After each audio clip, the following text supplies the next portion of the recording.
We gotta hide.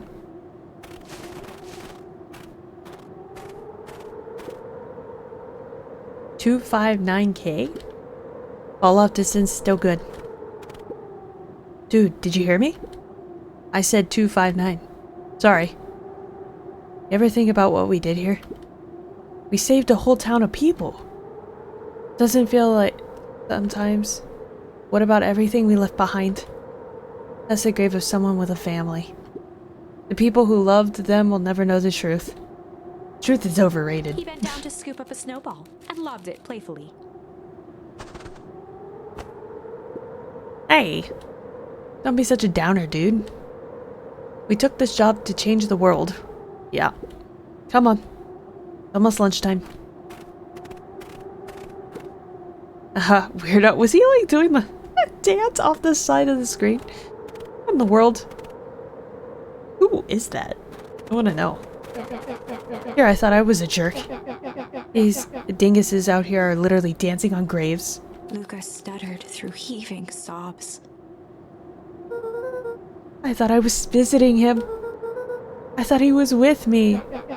Not gonna lie, that's a bad break. Here's some advice. Iggy gave Luca a solid smack on the back of his head. How's that advice? Hey! Who's any of this helping? What? Sitting here in the snow crying like some pushover? Who are you helping?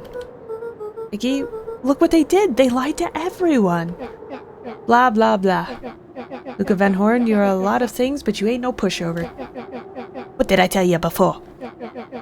When some jerk comes at you, you're acting like a horse's ass? I should stand up for myself. Hell yeah. Kurt and his little misery band of clipboards pulled off the switcheroo for a reason, right? Nat mentioned something about a source. Luca wiped his eyes with a sleeve. Whatever the source must be awfully valuable to perennial harvest. It would be a shame if something unfortunate were to happen to the precious source, wouldn't it? What do you have in mind? If it's small enough to steal, we'll snatch it. If it's too big to snatch, we'll smash it. What if it's too big to smash? Iggy flashed a mischievous smile and cracked his knuckles. I'm always up for a challenge. I'm gonna make this right, Dad, I promise. Let's do this. Locate the source. Okay, so that's his actual grave. There's no house here anymore. It can get awfully cold out there in those woods, Luca. Probably best for you to put your and conserve your energy. Helps on the way. Where's Rolo? Where's my mom? Did you kill her? Oh heavens no. Do I seem like a killer to you? Iggy and Luca shared a skeptical look. Yeah, he totally does. Well, do I? Yes. Ah, shucks, now that hurts my feelings. Screw that guy. Also, you know where I'm at. You know where I'm at. Wait a minute. If this is the original, then that means... Iggy darted behind a large pine and began digging furiously. He emerged holding a shoebox with a crude skull painted on its lid. Huh? What's that? Long story. A few years back, I came into possession of some pre-made grade fireworks. Not the wimpy firecracker stuff the kids get. The good stuff. But why did you bury it under a tree? That's the long part of the story. You and Rolo were doing chores at Rolo's chicken coop, and you guys pissed me off for some reason or another. Luca rolled his eyes with realization. What? No, you didn't. Iggy stifled a chuckle. Yep. I just wanted to give you guys a little scare. Like I said, these were some primo fireworks. I might have underestimated things. You blew up the chicken coop? It all comes back full circle, yeah. I prefer to think of it as incendiary redecoration. Sorry, but you should have seen the looks on your faces. Rolo's got grounded for months! Which is why I needed to stash the evidence and lay low. I buried them to that tree. But when I came back for them later, they were gone. I figured some grown-ups found them and tossed them. Iggy triumphantly raised the shoebox. Turns out it wasn't the fireworks that got moved. It was us. Unbelievable. That's hilarious. That is a bit ridiculous. You think this is a game? Is this like the Saw guy on the other side? Like what? Do you want to play a game? Newsflash, boyo. You're not a hero. You're a little brat who's in way over his head. A hero is just someone who refuses to give up. Comics these days are rotting children's brains. They are not. Comics are actually really, really cool, and you should check them out. Everyone thinks they're a spaceman superhero. I was always partial to Hank the comic myself. Is that so? You really think you have a chance against us? You have no idea how powerful we are! Prepare for a blast-off, loser. He's a supervillain, yes. Oh, hey, we found the source already. Cool. Crooked. Just like this whole stinking place. Oh. Oh. What? Hold up. Where is crooked used? I gotta know.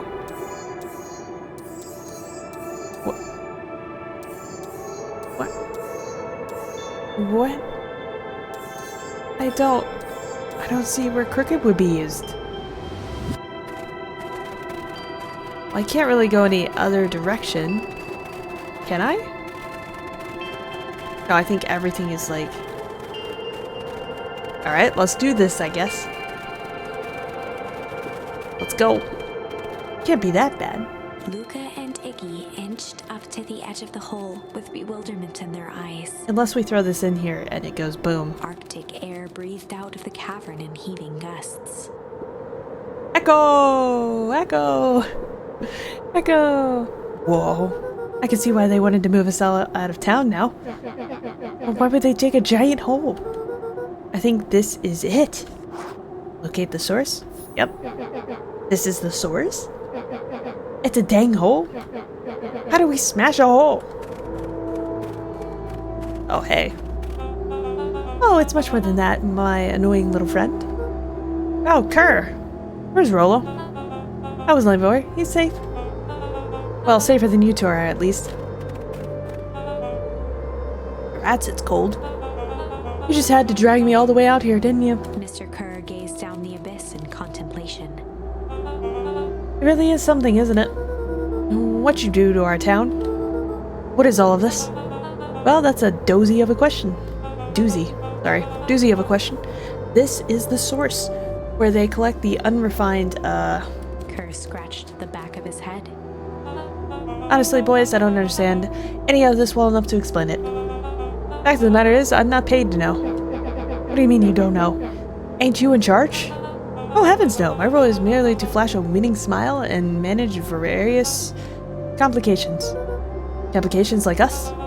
You're a smart boy! His face contorted into a saccharine grin.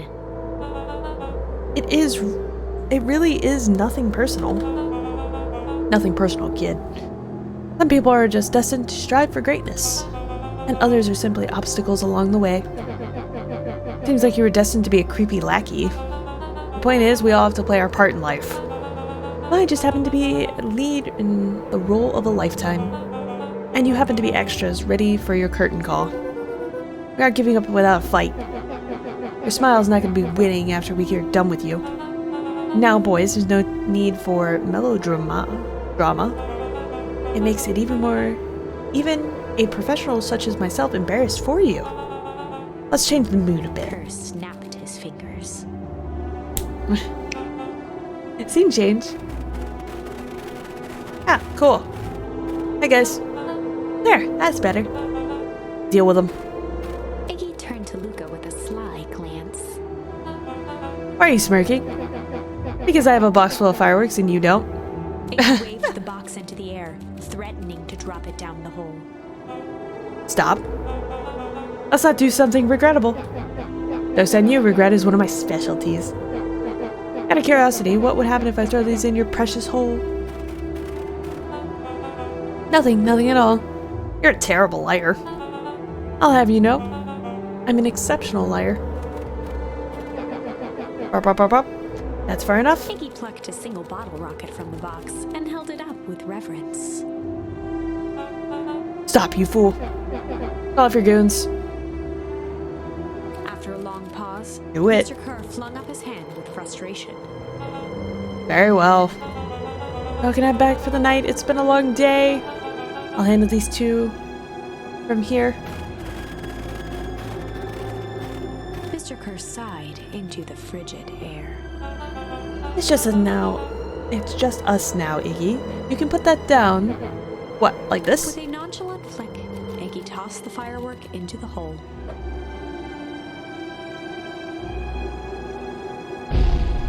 Oh. Oh, whoa. With a growl, Kerr leapt at Iggy, crashing through Luca. Oh, what Iggy the hell? tried to twist away, but in the struggle they both tumbled over the side. Luca dove forward, bracing Iggy's hand just before it slipped. He's gonna His drop. coat was made precarious by the cold, wet snow. We're gonna lose Iggy as well. He could see Kerr further down, clinging to Iggy's coat. You reckless child, what have you done? Luca, listen to me. Hold on tight and use the walkie-talkie to call them back. What channel do I use? Doesn't make a damn difference. They're always listening. If you do that, the Clippers will just haul us up and snag us both. The only way you get out of this is if Kerr's out of the picture. Just let go and save yourself. He lets go, we both die. I don't want to die, but seeing the look on your face almost makes it worth it. Mr. Kerr, you've had a long life. Why don't you actually do something selfless and just let go? Mr. Kerr gasped with insult. Long life? I'll have you know, I can still play 25. You should have heard me sing the part of Phileas Young. With a wild look in his eye, Mr. Kerr began to hum a proud melody. How could you believe this guy? Luca's Cool. hand began to cramp. His Love voice getting that at began the to end. crack. Oh no. Kerr, just let go. No, can't do. If you want to save your friend, you'll have to save me too. Luca, look at me. It's okay. Luca felt Iggy loosen his grasp. You are going to kill your friend. What is with the music? You aren't going to kill your friend like that, are you? Every muscle in Luca's body burned. I don't want to, but I'm gonna. I'm not his friend. Yes, you are. Nah, I'm just a no-good bully. Like you, Kerr. Iggy, no. Luca felt his hand slipping. And I told you what you need to do with bullies. I can't. It's your only way out of this mess. Two birds with one stone. It makes sense for us to fall together. Wackadoos travels in pact. Calm settled over Iggy's face. Luca, let me do this. Iggy's voice was colder than the bitter air billowing from the chasm. Let me do the right thing for once. This is sad. Oh my god. What? I can refuse it or accept it. This is the worst timeline.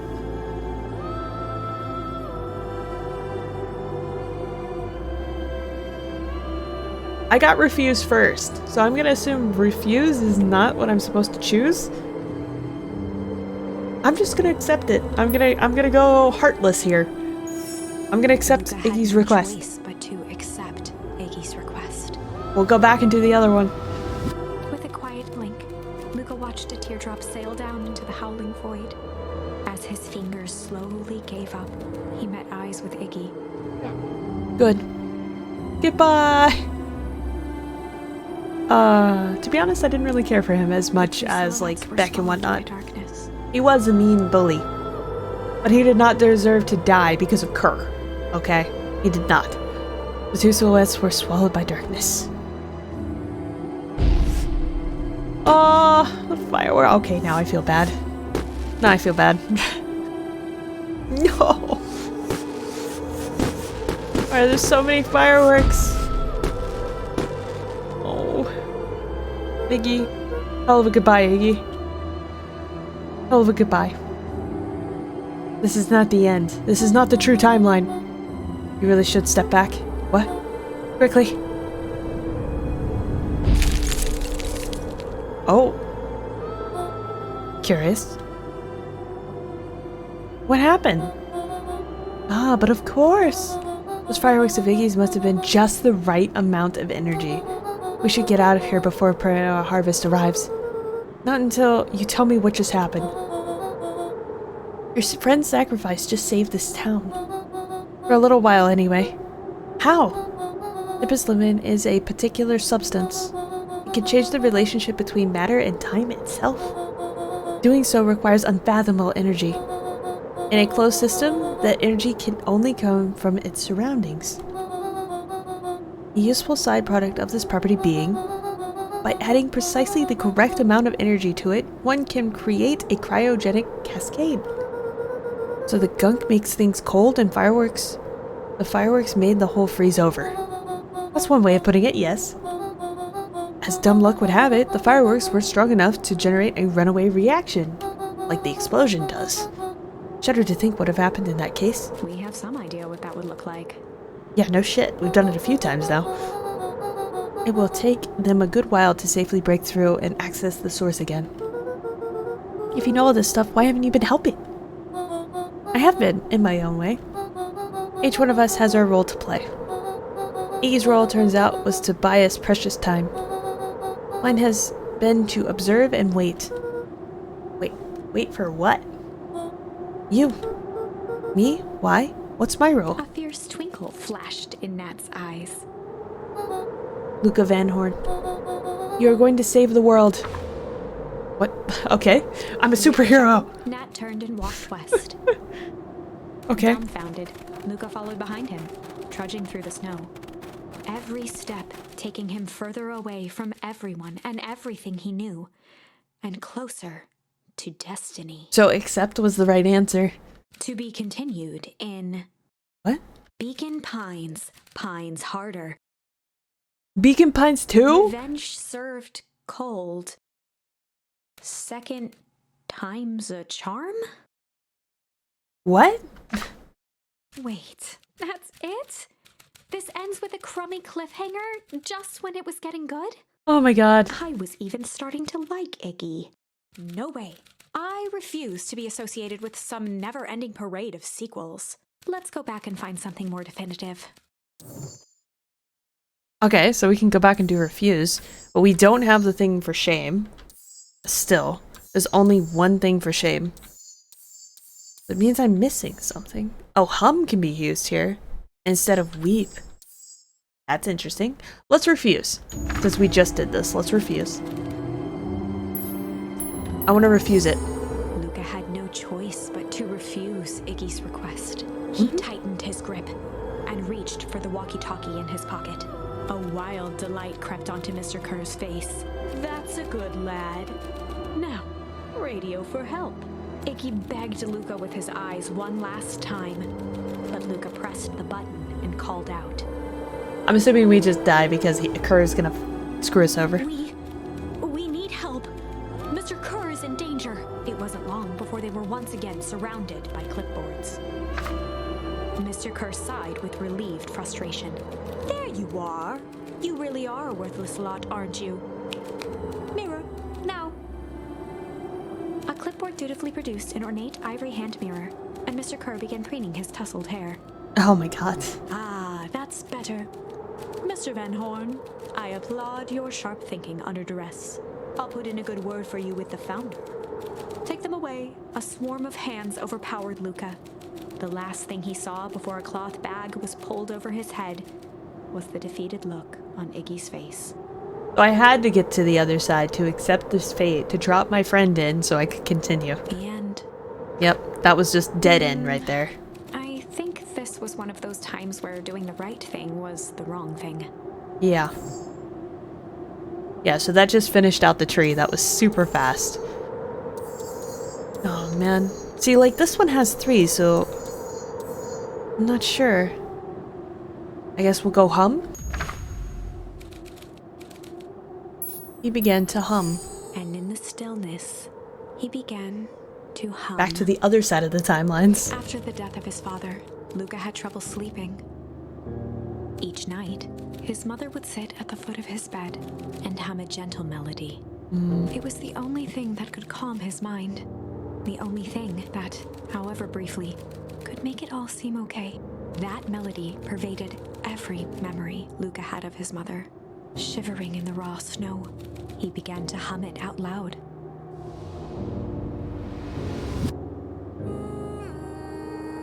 This is sad. Where is my mother? Is Gran actually my mom? Just very distant at this moment? Because Gran is actually dead? There's no way.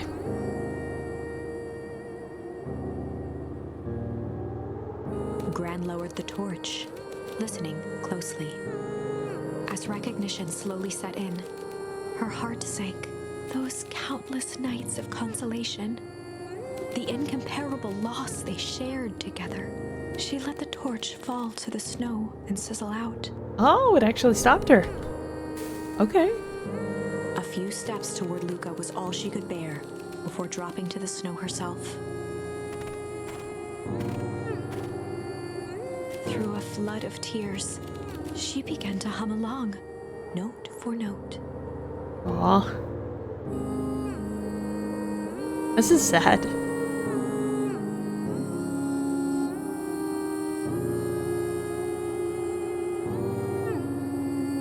Let them have their moment, okay? Let them have it.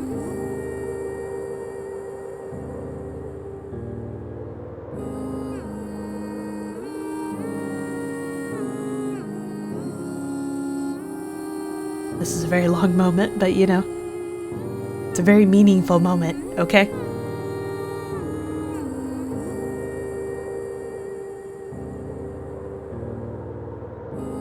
Luca lifted his head in astonishment. The last time he heard that melody was the last night he saw his mother. How do you know? I'm so sorry, my little buckaroo. Buckaroo?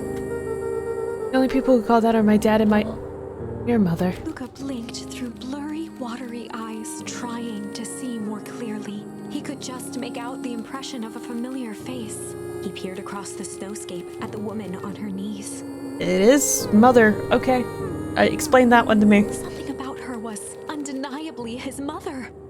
Only smaller, older, changed. Did she get stuff on her? She got stuff on her, so... Oh my... Are you kidding? Mom? That's right, buckaroo.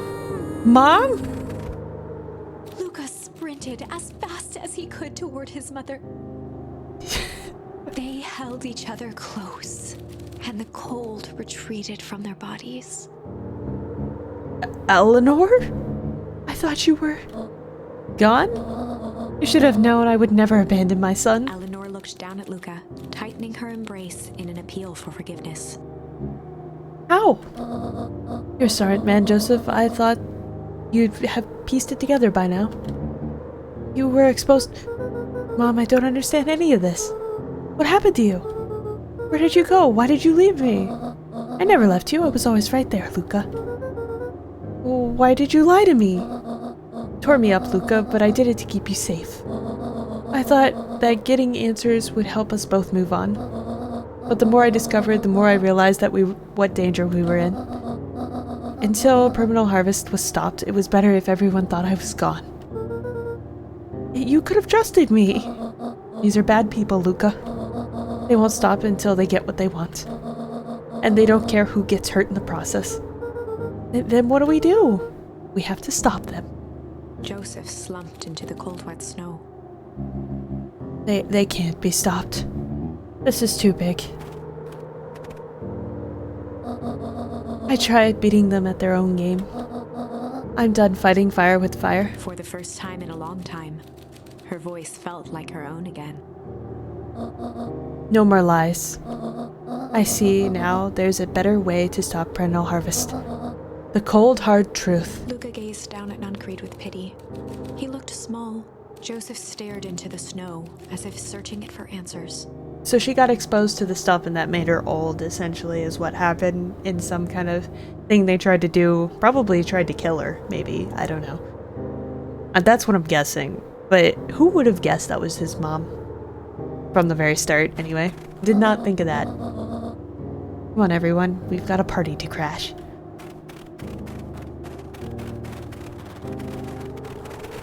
Is Numb Creed coming? Or is he just numb at this point?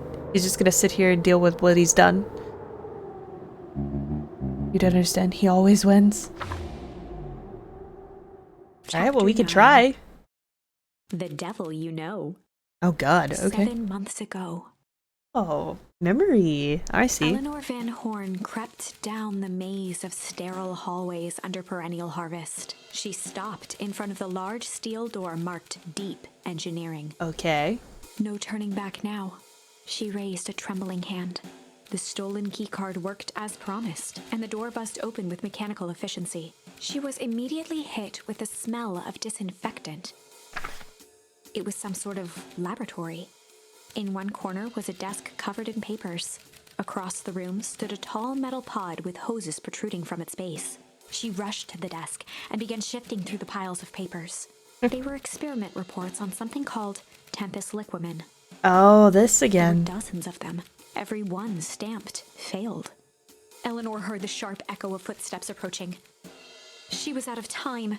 Her eyes scanned the room, eventually landing on the strange pod. Muttering a curse under her breath, she dashed over and dove inside. Oh, man.